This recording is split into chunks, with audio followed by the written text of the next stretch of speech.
Hey, my name is Jobby, and we're looking at the CCS Toys Mortal Mind Evangelion Unit 2, Type 2 type shit. And this is the follow-up to their Evangelion final model, which is yet another design from the light novel Evangelion Anima, a sequel/AU to the original Evangelion series, which I do not have the time to unpack, but I will. Spoilers for Eva. Instead of Shinji being the keystone for Third Impact, it's Miss Antabaka herself. Third Impact is prevented, and now Asuka is a well-adjusted human being? So in some way, Anima is a good timeline of the original show, but then they end up destroying the planet at one point. I don't know, I've never read it. The only thing that's actually relevant is, oh my god, this figure is cool. Links in the description. Lord have mercy. I could have really used some store credit that I get when you use code Jobby at Gundamit.com. Average cost of being an Eva fan. Speaking of, introducing the officially licensed Mel Geek Evangelion collab, featuring the Centauri 60 Hall Effect keyboard and the Horus lightweight 8K polling gaming mouse. A sponsor directly related to the review. Life is so good right now. Become the pilot of your own desktop with a setup that's not only responsive and high performing, but super stylish. The Asuka edition is inspired by her bold and confident personality. The RGB lighting, the Eva Unit 2 insignia, the second girl identity plate perfectly express Asuka's will to be seen. The underside even has more character theming. I can save the human race all by myself. Of course you can, Asuka. The Mel Geek Hive software even allows for customizable RGB lighting, and the whole setup is tied together by this gorgeous mousepad. That attention to Eva-specific detail is extended to their Unit 1 edition. Absolute territory! I mean cinema. The Centauri 60's Flip King magnetic white switches feel incredible, and its CNC aluminum alloy unibody keeps it stable and solid during aggressive gameplay or script writing. And the Horus gaming mouse has a feather-like design, which enables fast flicks, smooth tracking, and low fatigue control in long competitive sessions. This included Louvre Pyramid Receiver even allows for stable, low latency wireless performance. Kinda looks like Nerve HQ. So if you're ready to pilot, get your own Eva setup through the link in the description. Not just the Asuka edition, but also the Rei edition and the Eva Unit 1 edition. But whatever you do, just don't get it dirty. I'm so fucked up. Just like her purple counterpart, this figure comes packaged in a plainly colored cardboard box that features some banging line work. But I do wish this holographic insert was the actual box art. Beautiful pencil sketch on the back too. But any criticisms toward the packaging aren't reflective of the figure itself. After unpacking a ton of accessories, which we'll get into, believe me, we can clearly see that the painting and the sculpting on this figure is amazing. Even if you have next to no knowledge of Evangelion Anima, like me, you can still appreciate how sleek, stylish, and absolutely sexy this is. The various shades of red, the glossy finish, the intricate etching and decal work. Everything on this figure just screams quality. The designers at CCS Toys went absolutely beast mode, but if you are one of the two Anima fans, you'll be glad that the figure is accurate to the source material, especially this Oni-inspired head sculpt, which you get spare horns for, by the way. Cutters required. I don't even care anymore. They're pretty thin and potentially fragile, so it's no wonder you get spares. She's also got these flappers and some honest hips. Not as honest as the final models, but still very sassy, which is intentional. I'm not just a mecha gooner. Just look at some of the promo pics and the instructions. That's so Asuka. But back to the head. After surviving her fight with the mass-produced Evas, the head and body were so severely damaged that they had to rebuild and upgrade the whole unit, which is why this design is Type 2 type shit. It's also why she doesn't have 4 eyes anymore. Even so, it's cool as hell, and it gets even cooler with the light-up feature. Battery is included, hell yeah. Just slide that into her skull and bring in the included umbilical cable head and give her a little tap. Wow, that's bright. Not that I needed a light-up feature since the eyes are already painted in this vibrant metallic green, but you know why. Hospital scene. That's the only electronic feature here, not a complaint at all. And while we're at the upper body, take a look at this honest-to-goodness entry plug feature with no entry plug. I'm sure there's yet another lore reason for this, but I'll miss my Fanta cigarette. This figure looks so clean that I almost feel bad handling it. So before I really soil it with my hand grease, let's take a look at all of the accessories. Display option Topia.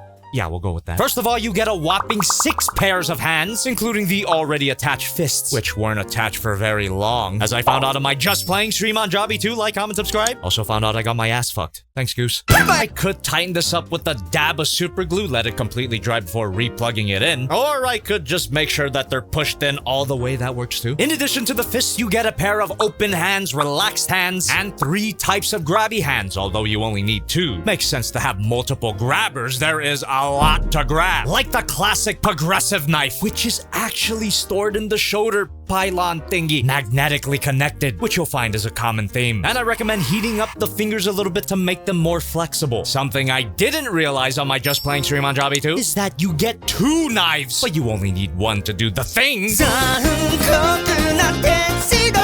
You also get a pallet rifle, but not the classic kind. This new type pallet rifle powered 8 LMG is a modular variation of the regular one, which means it's fully convertible into a longer barreled weapon, more magnets, and it has multiple ways to be held. At some point, how many options is too many? Not enough. And when the rifle's not in use, you could slide it onto any of these die-cast metal rails. Notice the sheer amount of metal parts here. Or you could store it on any of these adapters. Small adapters, medium adapters, a whole situation that plugs into her ass, which has its own posability. Hinge joint, swivel here. And each adapter is on its own swivel, but most of them are ridiculously tight. And all of that allows you to attach not just the rifle, but even this case full of N2 bombs. Magnetic cover, of course. The bombs themselves aren't magnets, but they do snap in snugly inside the case, and the figure can hold them individually. Careful not to drop any N-bombs. These adapters are also fully compatible with the final model's weapons. And along with all of that, there's another big thing you can attach. How is she even standing right now? Thanks to what I assume is an intentional attempt to balance the figure, this so-called rectenna, put in my doesn't have too much die-cast metal, meaning it's relatively lightweight compared to the hefty main body. So you can have your ridiculously oversized cake and eat it too. And boy, do I love eating cake. What the hell even is it? Well, considering that the umbilical cable can plug into it, and that feeds into the back, all connected by magnets again, this must be the coolest power bank in existence. By the way, the cable is not a bendy wire, shame. And when you fold the rectenna open, it looks more like a battle axe than a power source. It's got so much aura that it has its own display stand. Deserved. And if that wasn't enough weapon storage, you get a whole freaking briefcase. A weapon building in this case. For a second, I forgot that she's a giant. This would be building size. The handle is spring-loaded. Give it a good twist and pull, and you could store the rifle and all of its components with the help of even more adapters and more magnets. A freaking course. Attach this adapter and the whole damn building can slide into any of those previously mentioned adapters. A freaking course. Amazingly, unbelievably, she stands. The building's also got this deployable emergency shield, connected by a magnet, of course, and that, with the help of another adapter, can slide into her forearm, with even more rifle component storage. But despite all of that weapon storage, there's only one weapon that can't go anywhere besides her hands. 0 out of 10. I'm only just playing. This Lance of Longinus is incredible, and it might be the best figure version of this iconic weapon. Stab you with my pitchfork. Nah. If only it were a brighter shade of cherry red. But even that has a lore reason. This is a replica of the original Lance, and you already clicked off, okay. Just like the rectenna, the Lance is ridiculously oversized while being very lightweight, so it doesn't affect the balancing at all. And in my opinion, it looks even better in the final model's hands. But don't tell Asuka I said that.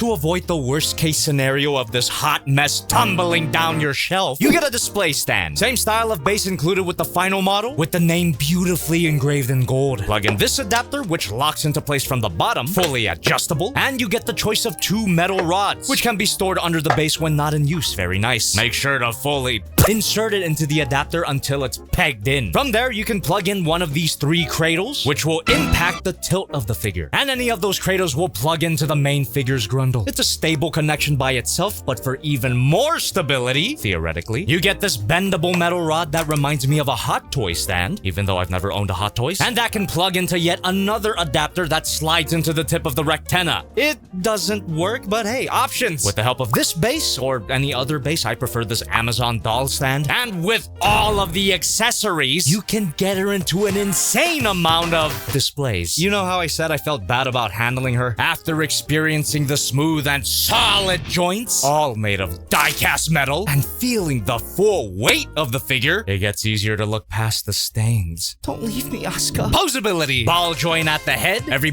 ball joint can be a swivel, though this one is a bit tight. A looser ball joint at the base of the neck, which allows her to look side to side, and a hinge joint here allows her to look up that far and down that far. Notice how the neck retracts when she looks down. Very cool. Ball joint at the shoulder covers, inside the chest at the base of of the shoulders, there's a hinge joint, a butterfly joint, which automatically shifts these flappers, and both of those joints combined feel like a really nice ball joint. But it isn't. These fins on the shoulder pads are retractable. I prefer to keep them out, but just be careful. The shoulder pads have a bit of rotation and can move out a bit, which is enough to not get in the way of the rest of the shoulder articulation. Arm moves out, bicep swivel, double bend at the elbow, ball joint at the wrist, and a bit of a hinge joint at the cuff. I'm not sure if the 3 joints that separates the body segments are ball joints, but they definitely have that amount of range. All of them together allow for a beautiful crunch, a lovely arching back, and some side to side. Waist swivel can almost twist a full 360.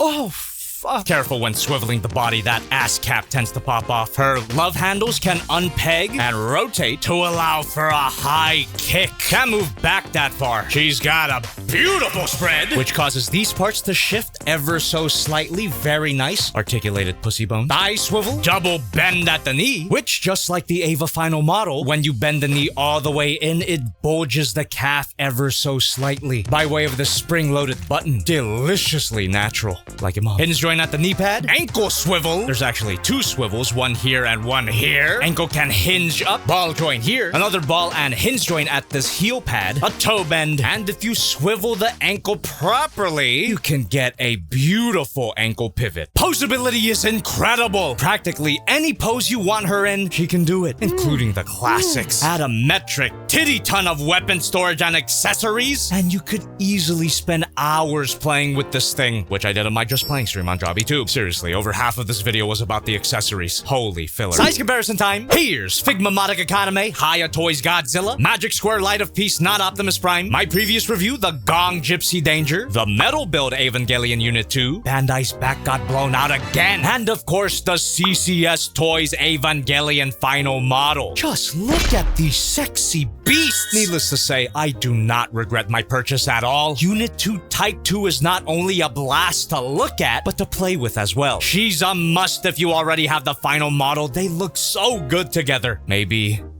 too good. Asuka! But if you're not an Evangelion fan, why? You can still appreciate this as an objectively badass design. There's no good reason not to grab one for yourself. Link in the description. What are you? Financially responsible? Now I just gotta save up until they make an Anima version of Unit 0, or maybe even some of the other Ava Unit variants from Anima. God help me. But in the meantime, there's plenty of older Evangelion figures that I still need to cover. Hey, if Bandai could abandon Dynaction, why can't I?